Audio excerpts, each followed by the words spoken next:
Let's get the read on all of these cross currents with GOP fundraiser Noelle Nikpour, Wall Street Journal associate editor John Bussey, and radio show host Ben Kissel. All right, on the move to get something done on immigration, they seem to feel they're going to strike while they think the iron is at least hotter than it's been. Can they?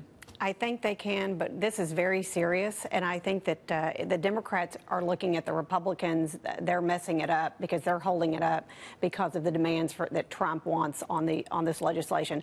But in all reality, the demand mostly being the wall, right, and full funding. But we all know this because he campaigned on it. Right. And my question is, do the Democrats really want to free the DACA people or not? Because it's all hinging on that. So you know what? If you really are representing these people, if you think that they're the great benefactor of your party, then you will get something done, and you would do anything to help these, because the negative spin on this is going to be, we're coming into midterms. They didn't play in the tax reform that people are getting money back in their checks, the crumbs or whatever, and then they're not even really going to do anything. It's going to look like the optics are to help the DACA. So who do they stand for? Who does the Democratic Party right stand about for? this, the taxing, and touching on the notion that it's being seen more favorably than it had been in the past, and that some Democrats might be brewing their no votes, so they want to proceed carefully on an immigration ban or just dismiss it out of hand. What do you think? This is historic. I mean, in recent months and years, just in and of itself, we're going to have the Senate consider an issue open to both sides contributing amendments to it. It's an open bill, right? There's nothing in it right now. McConnell says, let's rock and roll, let's debate.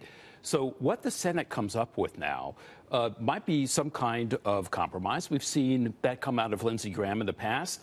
What happens to it in the House is a whole other issue. Ryan has said we're not going to pass anything here that the president doesn't agree with. But there's a possibility, at least now, of both sides feeling that the process is properly playing out in the Senate. That in and of itself is kind of a stunner. You know? Well, it's unprecedented to the point. You know, Ben, the flip side is, and I want your read of this, that the risk that Democrats take nixing the wall thing and torpedoing a deal because it goes against their DNA, whatever, but then explaining that to a base of Latino voters, to say nothing of these DACA young men and women, that their security was passed over because of a wall.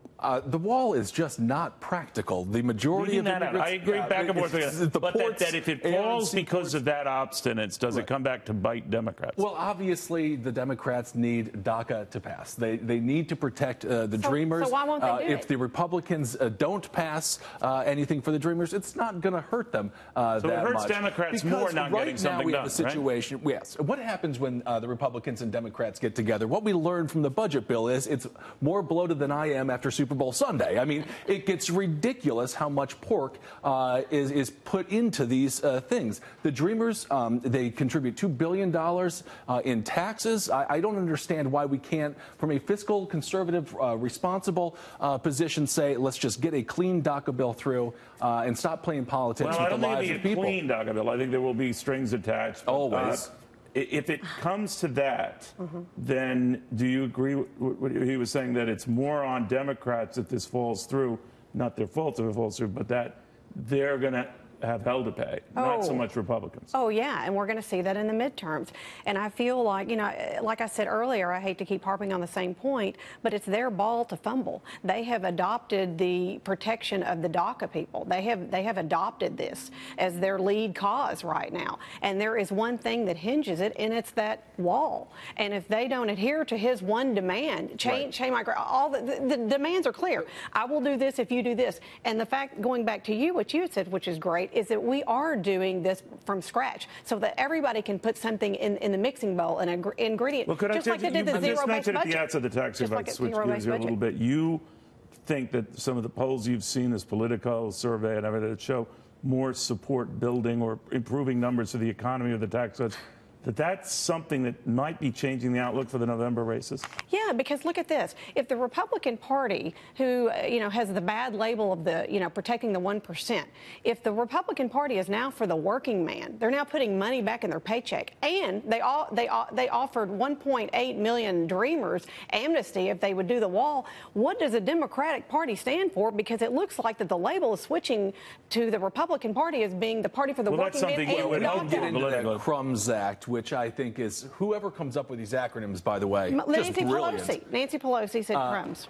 I think the Crumbs Act is a congressman's effort to not tax these bonuses that people are getting. Yes, of course, up to $2,500, and I think that's absolutely wonderful. Let's not forget these corporations are making billions and billions of dollars, and I do think the Republicans are risking. But you didn't expect this to happen, right? But they are risking the look how amazing we are. I can't believe how incredible this is. And I've been on the show, and I said $1,000, $2,500 is a lot of money for families. But let's not go crazy here. Yeah, Neil, you're going to be able to debate this one round. You're going to be able to debate it square, depending upon whether you're a Republican who says we've given to the middle class, or Democrats saying, come on, it went largely to corporations and to the wealthy. That's going to be playing out before the midterms. You're going to be able to. But won't the playing out sharing their bounty, with ridiculous bounty, you're quite right, also play out in the midterms? It depends on whether or not the economy is perking along. It depends upon whether or not people feel What are you hearing anecdotally, John, about people either open up their paychecks or been beneficiaries of this unexpected corporate largesse? Is it your sense that the tide could be turning on the tax? I'm not saying enough to change the election in November, but certainly to improve the sentiment toward Republicans more than it have been. Yeah, so I think it's way too early to tell, right? And it's anecdotal at this stage of the game. Whether or not people feel at the end of the day that it's $1.50 more a week, and it is crumbs, or whether they feel that was an isolated case, the $1.50, right? That's strange true. One to exploit. It was a fringe case. Right. Or whether they feel that, look, things are going well. My company is hiring. I can see, there's inflation perking up, but that's actually a good sign. It means that the economy is picking up. It means my lifestyle is getting better, and for my kids, the prospect Would is getting better. Would it make you think more favorably of the president? That's very hard to say. Yeah. There are so many other issues at play here, right? But economic well-being is always at the root of voter sentiment. So going into the election, if the economy's perking along, that's going to play well for the Republicans. Right. Whether or not all the other issues play well for the Republicans is a whole nother. Yep. Well, you're right on that. And the fact that everybody likes a good economy, and a lot of people are scared to vote against a good economy. Whether they like President Trump or not, who cares? They're going to look at the GOP and the platform as a whole. And when they're voting and they're looking at midterms, and in my opinion, from working election, I'm not sure I'd agree with you on that. Whether or not they like President Trump or not is not an issue. I think that will be an issue.